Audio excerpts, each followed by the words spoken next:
ഡൽഹിയിൽ ഞങ്ങൾ ചുഴലിക്കാറ്റാവും. ആ ചുഴലിക്കാറ്റിൽ BJPയെയും AAPയെയും ഞങ്ങൾ ചുഴറ്റിയെറിയുമെന്ന് ഉറപ്പ് നൽകുകയാണ് പ്രിയങ്ക ഗാന്ധി. വടക്കു കിഴക്കൻ ഡൽഹി, പഴയ ഡൽഹി, കിഴക്കൻ ഡൽഹി തുടങ്ങിയ നിർണായക മേഖലകളിലാണ് പ്രിയങ്ക ഗാന്ധിയുടെ ശ്രദ്ധ. ഡൽഹിയിലെ 70 അസംബ്ലി സീറ്റുകളിലേക്ക് ഫെബ്രുവരി 5-ന് വോട്ടെടുപ്പ് നടക്കാനിരിക്കവേ അതിന്റെ സ്വാധീനം പരമാവധി വർദ്ധിപ്പിക്കാനുള്ള ശ്രമത്തിലാണ് കോൺഗ്രസ് ഉള്ളത്. ജനുവരി 13-ന് സീലംപൂരിൽ നടന്ന റാലിയിൽ നരേന്ദ്രമോദിയും ആം ആദ്മി സർക്കാരിനെയും നല്ല രീതിക്ക് കൊട്ടിക്കൊണ്ടാണ് രാഹുൽ ഗാന്ധി തന്റെ പ്രസംഗം നടത്തിയത്. ആരോഗ്യസ്ഥിതി മോശമായതിനെ തുടർന്ന് ഇപ്പോൾ രാഹുൽ ഗാന്ധിയുടെ പ്രചാരണ പരിപാടികളെല്ലാം റദ്ദാക്കിയിരിക്കുകയാണ്.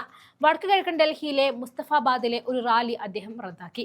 വോട്ടർമാരുള്ള താൽപര്യം നിലനിർത്തുന്നതിനും ക്ഷീണം ഒഴിവാക്കുന്നതിനുമുള്ള കണക്കുകൂട്ടലുകളോടെയാണ് പ്രിയങ്ക രാഹുലിന്റെ അസാന്നിധ്യത്തിൽ എത്തിയിരിക്കുന്നത്. തിങ്ങി നിറഞ്ഞ ആൾക്കൂട്ടത്തിന് നടുവിൽ രാഹുൽ ഗാന്ധിയുടെ കുറവൊട്ടും അറിയിക്കാതെയായിരുന്നു പ്രിയങ്കയുടെ പ്രസംഗം. ആ വീഡിയോ ദൃശ്യങ്ങളിലേക്ക്. और मैं कह सकती हूं भाई और बहनों कि बहुत सरकारें आई हैं, बहुत सरकारें गई हैं.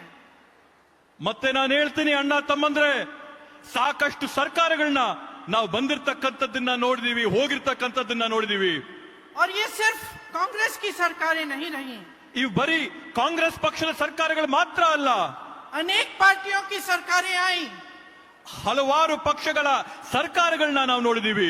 लेकिन आज तक ಆದ್ರೆ ಇವತ್ತವರೆಗೂ कोई ऐसी सरकार नहीं आई जिसका गृह मंत्री संसद में खड़े होकर बाबा साहेब अंबेडकर का अपमान कर सके. ಆದ್ರೆ ಇವತ್ತವರೆಗೂ ಯಾವೊಂದು ಸರ್ಕಾರ ನಾವು ನೋಡಿಲ್ಲ. ಆ ಸರ್ಕಾರದಲ್ಲಿರ್ತಕ್ಕಂಥ ಗೃಹ ಸಚಿವರು ಅಮಿತ್ ಶಾ ಅವರು ಸಂಸತ್ತಲ್ಲಿ ನಿಂತು ಬಾಬಾ ಸಾಹೇಬ್ ಅಂಬೇಡ್ಕರ್ ಅವರ ನಿಂದನೆ ಅವಮಾನ ಮಾಡಿರ್ತಕ್ಕಂಥದ್ದನ್ನ ನಾವು ಯಾರು ಕೂಡ ಇವತ್ತವರೆಗೂ ನೋಡಿಲ್ಲ. आज तक कोई ऐसी सरकार नहीं रही जिनके मंत्री चुनाव में घूम घूम कर कह पाए कि हम इस संविधान को बदल डालेंगे. ಇವತ್ತವರೆಗೂ ದೇಶಾದ್ಯಂತ ನಾವು ಯಾವೊಂದು ಸರ್ಕಾರ ನೋಡಿಲ್ಲ, ಯಾವ ಸರ್ಕಾರದ ಮಂತ್ರಿಗಳು ದೇಶಾದ್ಯಂತ ಹೋರಾಡಿ ಭಾಷಣಗಳು ಮಾಡಿ ನಾವು ಸಂವಿಧಾನನ ಬದಲಾಯಿಸ್ತೀವಿ ಅಂತ ಹೇಳಂತ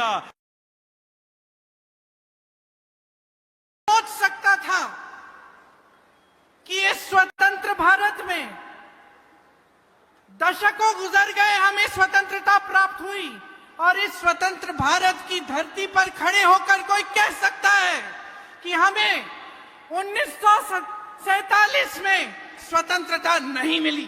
ಇವರು ಯಾರಾದ್ರೂ ಆಲೋಚನೆ ಮಾಡಬಹುದಾ ಈ ದೇಶದಲ್ಲಿ ಒಂದ್ ಮಾತು ಹೇಳಕ್ ಸಾಧ್ಯನಾ?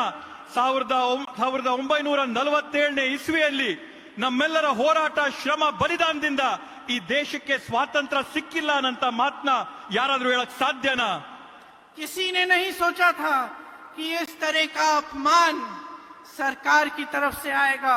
ನಾವು ಯಾರು ಕೂಡ ಯೋಚನೆ ಮಾಡಿರಲಿಲ್ಲ ಈ ರೀತಿಯಾದಂತ ಅವಮಾನಗಳು ಸರ್ಕಾರದ ಕಡೆಯಿಂದ ಬರುತ್ತೆ ಅಂತ ಹೇಳಿ. कि मंत्री संविधान को कमजोर करने की बात करेंगे. ಈ ಸರ್ಕಾರದ ಮಂತ್ರಿಗಳು ಸಂವಿಧಾನನ ಕ್ಷೀಣಿಸಂತ ಒಂದು ಪ್ರಯತ್ನನ ಮಾಡ್ತಾ ಇದ್ದಾರೆ. कि बाबा साहेब अंबेडकर जी जैसे गरीबों के मसीहा का संसद में अपमान होगा. ಬಾಬಾ ಸಾಹೇಬ್ ಅಂಬೇಡ್ಕರ್ ಅವರು ಯಾರೊಬ್ರು ಬಡವರ ದೇವರ ಸಮಾನರಾದಂತ ಪುರುಷರನ್ನ, ದೈವ ಪುರುಷರನ್ನ ಸಂಸತ್ತಿನಲ್ಲಿ ಅವಮಾನ ಆಗಂತದ್ದನ್ನ ನಾವು ನಿರೀಕ್ಷೆ ಮಾಡಿರಲಿಲ್ಲ. उनका अपमान करके देश के गृह मंत्री ने लोकतंत्र का अपमान किया है. ಬಾಬಾ ಸಾಹೇಬ್ उन शहीदों का अपमान किया है जिन्होंने हमारे स्वतंत्रता संग्राम में अपनी जान दी इस देश के लिए. ಬಾಬಾ ಸಾಹೇಬ್ ಅಂಬೇಡ್ಕರ್ ಅವರ ಅವಮಾನ ಮಾಡಿದಂತ ಅಮಿತ್ ಶಾ ಅವರು ಬರೀ ಬಾಬಾ ಸಾಹೇಬ್ ಅಂಬೇಡ್ಕರ್ ಅವರೊಬ್ಬರನ್ನೇ ಅಲ್ಲ, ಆದ್ರೆ ಈ ದೇಶಕ್ಕೋಸ್ಕರ ಶರಣಾದಂತ, ರಕ್ತ ತ್ಯಾಗ ಬಲಿದಾನ ಮಾಡಿದಂತ ಹೋರಾಟಗಾರನ, ಸ್ವತಂತ್ರ ಹೋರಾಟಗಾರನ ಅವಮಾನ ಮಾಡಿದ್ದಾರೆ. उन स्वतंत्रता सेनानियों का अपमान किया है जिन्होंने सब कुछ छोड़कर स्वतंत्रता संग्राम में लड़ाई लड़ी, अपना खून बहाया, अपना पसीना बहाया, इस देश के लिए अपना सब कुछ न्योछावर कर दिया. ಆ ರೀತಿಯಾದಂತ ಸ್ವತಂತ್ರ ಹೋರಾಟಗಾರರು ಯಾರು ಎಲ್ಲವನ್ನೂ ಕೂಡ ತ್ಯಾಗ ಮಾಡಿ ಬಿಟ್ಟು ತಮ್ಮ ಬೆವರು, ರಕ್ತ, ಬಲಿದಾನನ ಕೊಟ್ಟು ಈ ದೇಶಕ್ಕೆ ಸ್ವಾತಂತ್ರ್ಯ ತಂದುಕೊಟ್ಟಂತ ಆ ಮಹನೀಯರಿಗೆ ಇವರು ನಿಂತಿವತ್ತು ಸದನದಲ್ಲಿ ಅವಮಾನ ಮಾಡಿದ್ದಾರೆ. तो ये कैसे हो रहा है भाई और बहनों, ये क्यों हो रहा है? ಬಂಧುಗಳೇ, ಯೋಚನೆ ಮಾಡಿ, ಇದು ಯಾಕೆ ಆಗ್ತಾ ಇದೆ, ಇದು ಯಾವ ಕಾರಣಕ್ಕೆ ಇದು ನಡೀತಾ ಇದೆ ಅಂತ ಯೋಚನೆ ಮಾಡಿ.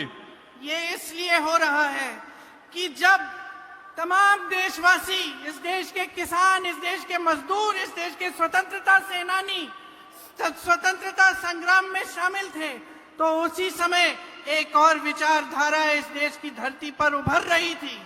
ಬಂಧುಗಳೇ, ಇದರಲ್ಲಿ ನಾವು ಗಮನಿಸಬೇಕಾದಂತದ್ದು ದೇಶದಲ್ಲಿರ್ತಕ್ಕಂಥ ಬಡ ವರ್ಗದವರು, ರೈತ ವರ್ಗದವರು, ಸ್ವತಂತ್ರ ಹೋರಾಟಗಾರರು ಎಲ್ಲರೂ ಕೂಡ ಈ ದೇಶಕ್ಕೆ ಹೋರಾಟ ತರಬೇಕು ಅಂತ ಆಂದೋಲನ ನಡೆಸ್ತಾ ಇರಬೇಕಾದಂತ ಸಂದರ್ಭದಲ್ಲಿ ಇದೇ ದೇಶದಲ್ಲಿ ಮತ್ತೊಂದು ವಿಚಾರಧಾರೆ ಹರಿತಾ ಇತ್ತು, ಮತ್ತೊಂದು ವಿಚಾರಧಾರೆ ಆಲೋಚನೆ ಆಗ್ತಾ ಇತ್ತು, ಚರ್ಚೆ ಆಗ್ತಾ ಇತ್ತು.